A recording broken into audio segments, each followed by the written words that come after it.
Broadcasting live from the Business RadioX studios in Detroit, Michigan, it's time for Detroit Business Radio. Now, here's your host. Lee Cantor here, another episode of Detroit Business Radio, and this is going to be a good one.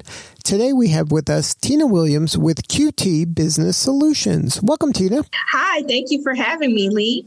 Well, before we get too far into things, tell us about QT Business Solutions. How are you serving folks? So we help businesses write their business plans or their grant proposals. So we help for-profits and nonprofit business owners looking for funding with their writing needs, and we actually get them their business funding.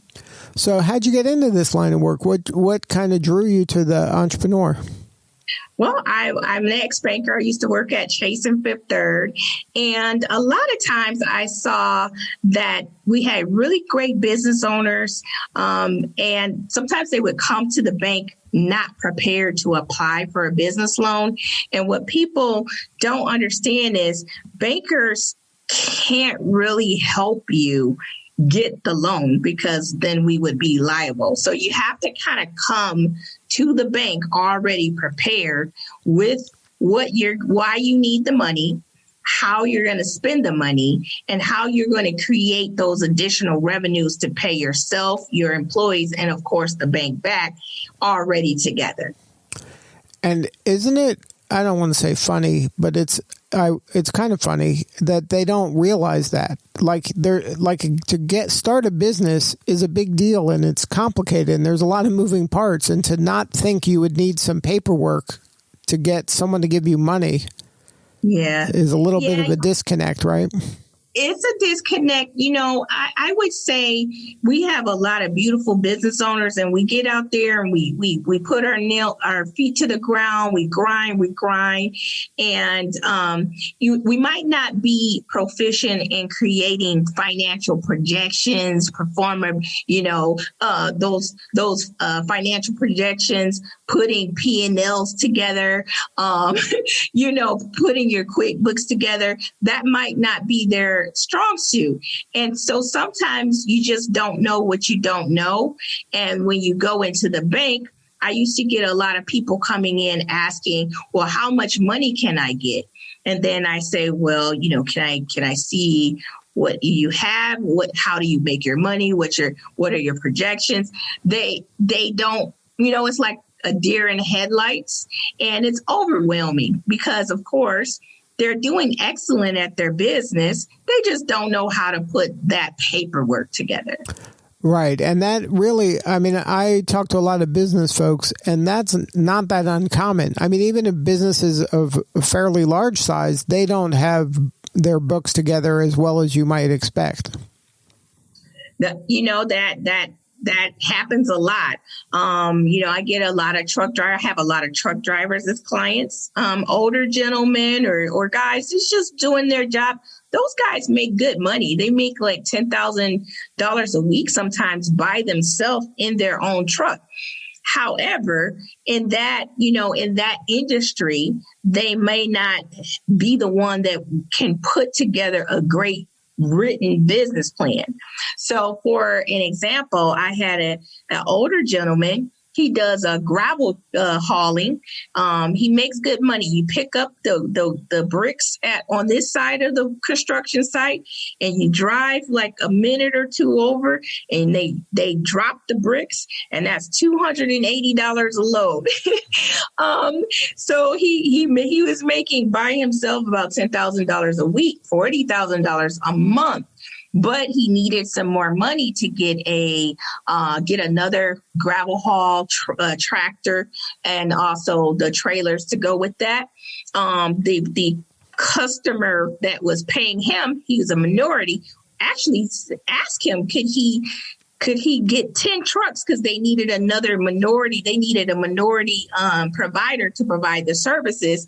And he kind of declined that. And I said, well, why are we declining the more money? And he said, he only have one truck. Well, I was helping him to get the second truck.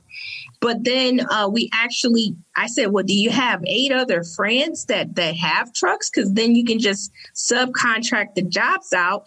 You pay them $250, and then you get $220 to $250, and then you can just, collect the $280 per load. And then just light bulbs went off in his head, and he immediately had he was making $10,000 a week himself. Immediately, there were 10 other trucks under his contract, and it kind of put him into a different ballpark at that point. But sometimes you just need an extra helping hand to kind of figure out some things. And we were able to help him get the funding for another truck so that he could hire another truck driver directly into his company. But, sometimes you just need a little bit more help if you don't know what you don't know. Right. And that's a great testament to you to really kind of open his eyes and educate him about what was right in front of him. Like for you, it was obvious. This is you have this big pile of money in front of you. All you have to do is, get some friends and do this. And, that advice is, could change that guy's life. It did change his life. It did. Yeah, he immediately got the contract. He was able to accept it. And so that's some of the things that I love doing is just kind of tweaking things a little bit. But like you said, he was more bankable after that tweak. Because now we have this big contract, we have 10 trucks, they have to pay you. It was an MDOT contract, so it was great. And he was getting paid a lot of money for helping a lot of people, and that made the bank more lenient. We were able to get him those trucks. I just had another gentleman. I do a lot of truck. I have 2 truck drivers today. So for some reason, I'm getting a lot of truck drivers. But he needed help with putting a balance sheet together and a profit and loss statement. He asked me, was the profit and loss and balance sheet the same thing? And it's just, he didn't understand that. He knows trucking, hauling, and I would be horrible at hauling. I would crash and burn. So he's an expert at what he's an expert at, and I'm an expert at what I'm an expert at. Put us together and it makes a great team. So I always tell people, hey, let's make a great team. We can do things together. And that's important because that requires sometimes the entrepreneur, like you said, they're grinding and they're working and they're so deep into their business, they don't it requires a little bit of humility and humbleness to say, I don't know this part of business and I need help. Right. Right. That is sometimes, the hardest part, recognizing that you need help.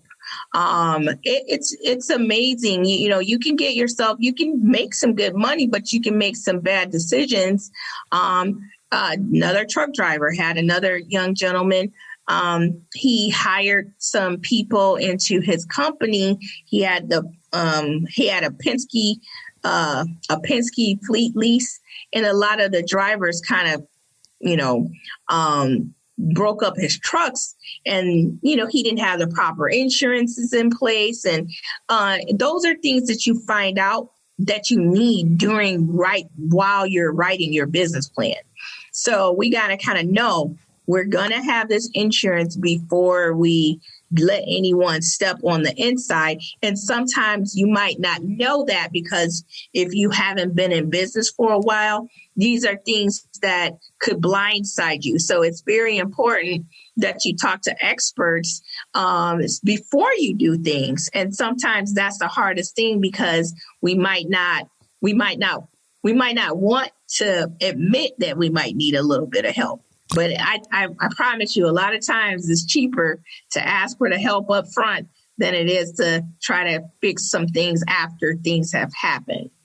Yeah, amen to that. Now, another benefit I would think from having good books and a business plan is that it opens up other opportunities. Like you might be able to get loans even during this disaster, there were certain programs you could qualify for, but you had to show some books of some kind. You had to show some numbers about what you're doing and how you're doing it.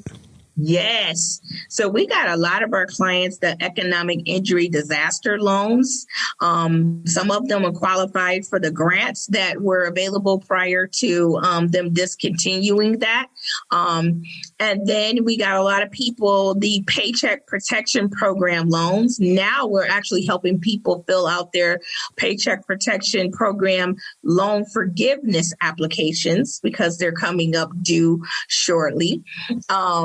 So the economic injury disaster loans, those were mega easy to get as long as you had any type of, we were requiring Schedule C. So you could have just had a 1099. You could have not even had a business registered as long as you could show that you had a 1099 or some sort of revenues. And you were able to apply for the economic injury disaster loan as long as you had a 570 credit score and you they had some knockout questions, background questions. So as long as you had the 570 credit score, you can prove that you had income last year in 2019 prior to February 15, 2020, you were able to get that economic injury disaster loan. Now, the Paycheck Protection Program was a little bit more challenging to get because you actually have to turn in your Schedule C or your 1120S or your 1120. You had to turn those things in along with some bank statements and other things that they required. And so if you didn't have that documentation, you weren't able to get the Paycheck Protection Program. The EIDL you were able to do without documentation, but sometimes they did come back and ask for tax returns. So it always helped to make sure that you have that stuff together. So now when you look back at your career and you spent a lot of time, you said, as a personal banker and in banking, and now you're working kind of arm in arm with these entrepreneurs, how different is it? It sounds like you're doing some work that's kind of similar, but this must be, I would think, more personal and you're more kind of emotionally more invested in these folks that are your clients now. Yes. Even when I was a banker, I've always been a person that cared. I would be a little bit upset when I know a person deserves to get a loan, but, and I can see something on the application at the bank that would cause them to, get declined, but, I'm not able to help them fix their application. You know what I'm saying? This is actually way better because I get to prepare you before you go to the bank or, the lender. And in some cases too, we help with grant writing as well. And so I get to help with causes and purposes that are near and dear to my heart and help my community that way as well. When I do this, when I help someone get a loan or a business loan or a grant, I'm changing my community and I'm changing lives. And I think that's important to me, that I make my mark on the earth because I believe I was put here for a reason. I believe everybody was put here for a reason. And I think I'm living in my purpose right now. Yeah, it must be so rewarding when you really... I mean, like you said, these folks are grinding. They're the heartbeat of most communities are these unsung heroes who are out there battling every day, kind of anonymously, and probably aren't appreciated by the community as much as they should be for the amount of risk they're taking and sacrifice they're making. And then here you are kind of behind the scenes, helping them kind of maximize their cash flow, helping them get funding, helping them build a business that, can be a legacy and can really get more jobs and help more folks. I mean, it must be so rewarding. It is. I know that I'm feeding millions. I think I'm feeding millions of babies because I get to give these businesses their first big loan. And they usually, a lot of my customers grow and expand. I got customers that have hundreds of employees. And I actually help start that. And I get to think about all the children that are eating because I help that business owner get that first business loan. Now, you mentioned the trucking industry, but it sounds like you can work in any industries, but the certain groups are kind of finding you. Was that a happy accident, or was that by design? Actually, the trucking, I've always had trucking, and they generally, the trucking guys generally find me. I have a lot of hair salons that I've funded in the city of Detroit. You guys might recognize the Living Room Hair Lounge. You might recognize Shears and Shaves. Those are ones that I actually started, they went to my business plan starting course, like my business building course. So we don't just like write a business plan. We actually kind of build a business. And so if you ask those two ladies, we actually dreamed what it would actually be. And now we got the funding. Shears and Shaves, we funded $281,000. And she was booth renting for 30 years. And her revenues prior to the loan was under $25,000. So, it was a life-changing, life-altering, loan. And we got that through the help of Motor City Match in Detroit. And some other lenders. We provided the business plan and the business consulting in order and helped her kind of build out her dream. And now she has a men's spa on one side and a women's spa on the other side. Very beautiful location. Living Room Hair Lounge is in Ferndale, and she's opening up some other things, but they're growing and expanding. I do a lot of restaurants, so you might have heard of Tijuana's Mexican Kitchen. That's one of our clients as well. I have some big names on our client list. Motor City Soul Food in Detroit, both locations. So just helping a lot of people.